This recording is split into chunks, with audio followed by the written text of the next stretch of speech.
Para já, a primeira parte, vamos falar de glaucoma, até porque esta é a Semana Mundial do Glaucoma e a CUF está a oferecer rastreios de prevenção desta doença. Vou apresentar o meu convidado, o Dr. Nuno Lopes, é oftalmologista da CUF, obviamente. Bem-vindo, Dr. Muito obrigada por estar aqui connosco em direto. Doutor, para começar, vamos ver uma peça que vamos fazer precisamente sobre os rastreios que a CUF está a preparar e que são obviamente de extrema importância, e vamos ter a oportunidade de conversar a seguir à peça. Pode ser, doutor? Claro que sim. Vamos lá, vamos então acompanhar a peça que o programa Consultório foi fazer na CUF sobre os rastreios. Afeta 80 milhões de pessoas em todo o mundo e em Portugal os números começam a ser preocupantes. O glaucoma refere-se a um grupo de doenças oculares que não têm cura e está associado a grande parte dos casos de cegueira. Na Semana Mundial dedicada a este problema, os hospitais disponibilizam rastreios gratuitos para todos os utentes. Felizmente não preciso ainda muito de óculos, vejo bem ao longe, mas no entanto sempre resguardar outras coisas más, não é? Minha mãe cegou, bastante nova, e eu agora, claro, tenho que ter bastante cuidado e ando sempre atenta. Aceitei fazer o rastreio porque acho muito útil, acho que todas as pessoas deviam tentar realizar estes rastreios porque realmente são importantes, tanto no glaucoma como noutras doenças oculares. Uso óculos, vejo mal, mas o meu problema não era o glaucoma, mas o tratamento que ele me deu foi realmente pôr uma gota por dia sem esquecer. E vou ao controle médico, não é? Uma vez por ano, depende. Os sintomas que eu tinha nos olhos já não os tenho, desde que comecei este tratamento. 50% das pessoas que possuem glaucoma não têm conhecimento e o diagnóstico precoce é a forma mais eficaz de estagnar o avanço. Como é uma doença silenciosa, acaba por causar danos de forma irreversível, sem que a pessoa sequer se aperceba que isso está a acontecer. Então, daí a importância de nós rastrearmos as pessoas para saber se realmente já existe a doença manifesta sem a pessoa saber, ou se existem sinais que evidenciem uma maior possibilidade de desenvolver glaucoma. É mais propícia a pessoas com idade avançada, casos na família, características étnicas ou alta miopia, embora qualquer pessoa possa desenvolver a doença. Portugal conta já com 100 mil afetados. Vamos então falar de glaucoma. Dr. Nuno Lopes, aqui uma breve explicação. Vamos agora, se calhar, começar por perceber o que é o nervo óptico e o que é então o glaucoma. Muito bem. Eu vou aproveitar aqui. Vai aproveitar que trouxe e faz muito bem. Não sei se é o doutor. Sim, o doutor pode pegar, julgo que sim. Julgo que sim. Basicamente, o glaucoma é uma doença do nervo óptico. O nervo óptico é uma estrutura, como disse o nome, nervosa, que sai da parte posterior do olho. E este nervo óptico é como um cabo que leva a informação que é captada pela retina do olho, que é a camada sensível do nosso olho, e vai levar esta informação até o nosso cérebro. Portanto, nós só conseguimos ver quando o órgão que capta a imagem consegue ver esta imagem veiculada até ao cérebro, porque a visão é uma característica cerebral. Quando existe glaucoma, as células do nervo óptico, cada uma responsável por ver o seu ponto do nosso campo visual, vão morrendo de uma forma mais acelerada do que é habitual. Portanto, quando nós vamos envelhecendo, o nervo óptico vai perdendo algumas células, ele tem milhões de células. Mas se existir essa perda natural, nunca existe grande problema. No glaucoma, e como este número de células é finito, a morte acelerada das células põe em risco a nossa visão, basicamente. Portanto, já nos está a dizer, ou já está a adiantar-se, de que a idade será obviamente um fator de risco. Sem dúvida, sem dúvida. Portanto, há muitos fatores de risco para o glaucoma, a idade é um deles. Portanto, para além disso, existe um fator, talvez o maior fator de risco, que é a hipertensão ocular. A tensão ocular, que também vamos tentar perceber o que é, doutor. Exatamente. Eu se calhar vou falar primeiro dos fatores de risco, ou prefere que fale já da hipertensão ocular? O que é que prefere? Vamos falar dos fatores de risco. Exatamente. E a idade é um da deles. hipertensão ocular. Portanto, existem também doenças que podemos ter, doenças em geral, como a diabetes, como a hipertensão, hipotensão, doenças vasospásticas, paramiloidose, existem várias doenças que podem existir. Existem raças também que nos tornam mais propensos a ter glaucoma. É verdade que a raça negra, por exemplo, tem mais probabilidade de ter glaucoma? Sim, a raça negra tem maior probabilidade de glaucoma de ângulo aberto. Sim. As raças asiáticas, por exemplo, têm uma maior probabilidade de glaucoma de ângulo estreito, são olhos mais pequeninos, de ângulo fechado. Depois existem algumas raças particulares onde existe mais consanguinidade, mais propensão para glaucomas, por exemplo, congénitos. Sim. Então já conseguimos perceber que existem diferentes tipos de glaucoma. Exatamente. Sendo que o mais frequente é o de ângulo aberto. Exatamente. É assim? O glaucoma mais frequente é o glaucoma primário de ângulo aberto. Que é o quê? Foi aquele que nos começou por explicar, doutor. Os glaucomas, se calhar, eles dividem-se de duas formas. Sim. Uma delas é relativamente à abertura do ângulo. Portanto, o ângulo é uma estrutura que no nosso olho drena o líquido que existe no interior do olho. Este slide exemplifica bastante bem isso. Portanto, ali no início onde estão aquelas setinhas azuis, sim, estão a apontar para um tecido ocular, que é o corpo ciliar, que é responsável por produzir o humor aquoso, que é um líquido que circula no olho e é fundamental para um equilíbrio ocular. Esse líquido tem que ser depois absorvido. Portanto, se houver produção contínua desse líquido e não houver uma absorção ajustada, a pressão interior que é exercida do interior para o exterior do olho, portanto, essa força, que se chama a pressão intraocular, sim, é excessiva. Ora, isto provoca dois tipos de stress. Em primeiro lugar, provoca um stress aqui na parte posterior. Eu não sei se vocês conseguem mostrar aqui neste modelo. Portanto, aqui na entrada. Não sei se conseguimos, se calhar conseguimos. Eu aponto para onde... É que sabe que agora as câmaras são robotizadas, claro, temos que ter alguma calma, porque já não então, temos aqui os operadores. Basicamente, é assim, existindo uma pressão excessiva no interior do nosso olho, vai fazer um stress mesmo mecânico aqui na parte posterior. Quando diz stress, é tal tensão? Stress é força, basicamente, neste caso que eu queria dizer. Aqui na parte posterior, na inserção do nervo óptico, existe como se fosse um crivo, portanto uma zona perfurada por onde passam os fios, como se fosse um cabo, sim, os fios nervosos, portanto os nossos axónios.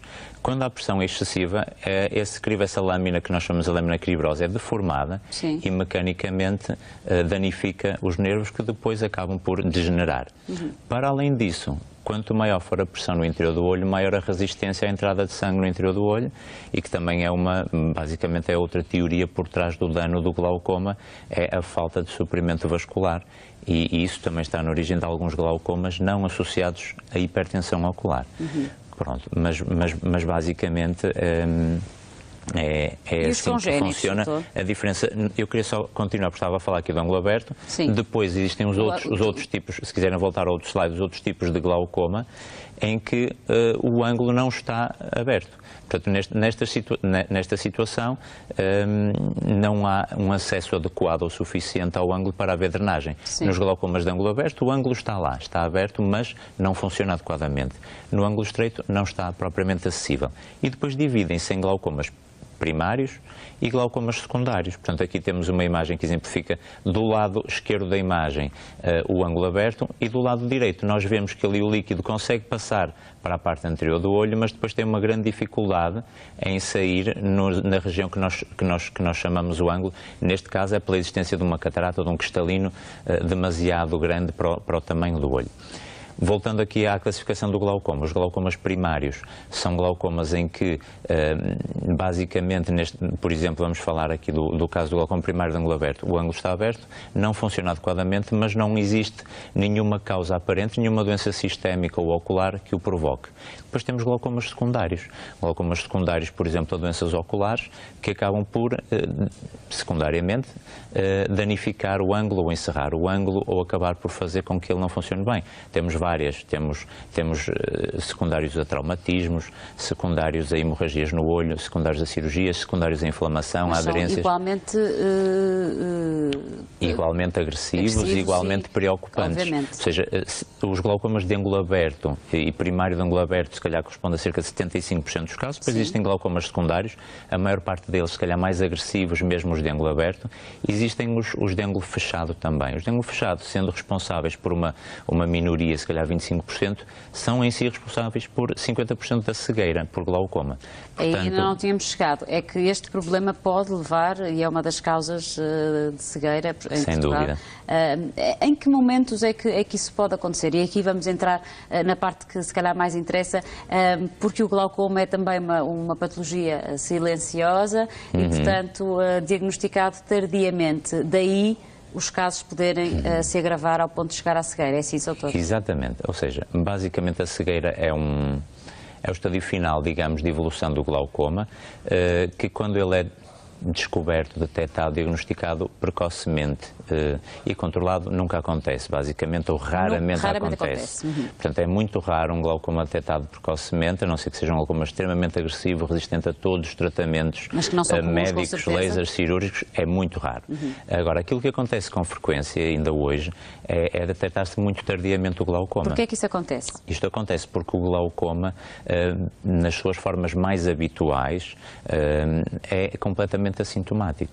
Portanto, isto não dói, não dá sintomas? Não dói nada. Basicamente isto acontece porque a hipertensão ocular, que é um fator de risco que já tivemos aqui a falar, não se faz sentir. Portanto, se um paciente tiver uma tensão ocular dentro de um valor perfeitamente normal para a sua raça e tiver um valor extremamente elevado, desde que essa alteração de tensão ocular não seja de forma súbita, os tecidos oculares adaptam-se e o paciente não se sente. Portanto, basicamente, está a ter um fator de risco, pode já estar a ter dano e a progredir a doença que não nota.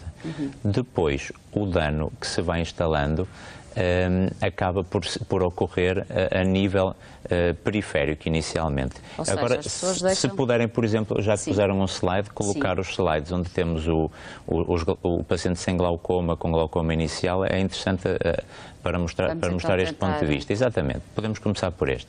Portanto, vamos imaginar que esta imagem é aquilo que um paciente vê. Basicamente o campo visual, que pode ser comparado exatamente àquilo que nós vemos no monitor. O paciente sem glaucoma consegue ver uma imagem nítida, vê uma imagem nítida no centro, onde está a focar digamos, o seu interesse, mas também consegue ver à volta. O que está a ver à volta não vê com tanta nitidez e nem com tanto interesse, mas e temos ali no quadradinho em baixo, basicamente, um campo visual que tem só uma zonazinha preta, que é a que nós chamamos a mancha cega, que é onde emerge o nervo óptico, que é uma zona que não tem células sensíveis, mas tudo o resto está claro. Se quiserem passar para o slide seguinte, basicamente, isto aqui, o que é que acontece? Isto é um exame que nós, por exemplo, notamos no exame que já existe perda de sensibilidade naquela região que aparece escuro. E que exame é este, doutor? É um exame de campo visual, é uma perimetria. Basicamente, o que é que faz? Com o paciente olhar para um ponto de fixação central, vai apresentar estímulos de intensidade, e depois depende do tipo de exame, de intensidade ou de tamanho diferentes, basicamente mais visíveis ou menos visíveis, e vai traçar então um mapa para cada zona do nosso olho, se essa zona é sensível ou não à luz e qual o mínimo estímulo luminoso que é capaz de detectar, e depois compara isso com pessoas normais, da sua raça, da sua idade e do seu género, basicamente. Mas é um teste que podemos dizer que é um teste já de diagnóstico para o glaucoma? É um teste de diagnóstico de glaucoma, mas infelizmente é relativamente, assim, é um teste que não é tão sensível nos glaucomas iniciais, basicamente.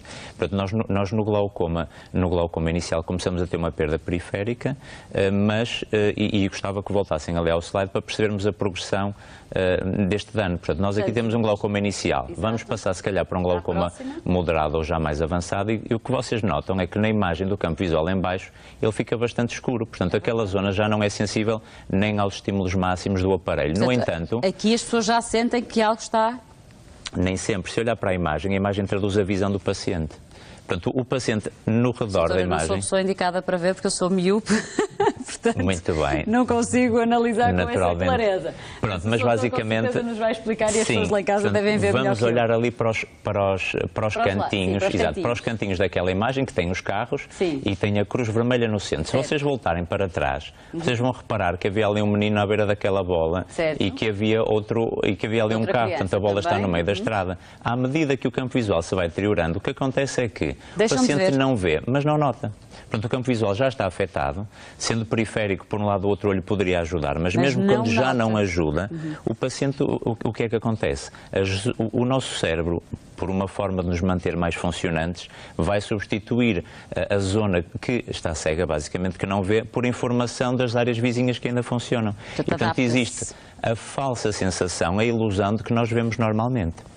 E, portanto, isto para além de ser um perigo, isto é ilustrado aqui no caso das crianças que iam atravessar a rua, mas basicamente faz com que o paciente tenha uma doença já avançada, mas não sinta. Sem saber. E isto não o traz aos nossos cuidados, se não fizer uma rotina, uma vigilância de rotina habitual. Que é uma mensagem que também podemos deixar, não é, Sr. Doutor? Porque, de facto, as pessoas não estão habituadas a ir fazer exames de rotina, a não ser que tenham dor, e é mesmo assim. Todos nós procuramos os médicos quando sentimos dor, caso contrário é complicado.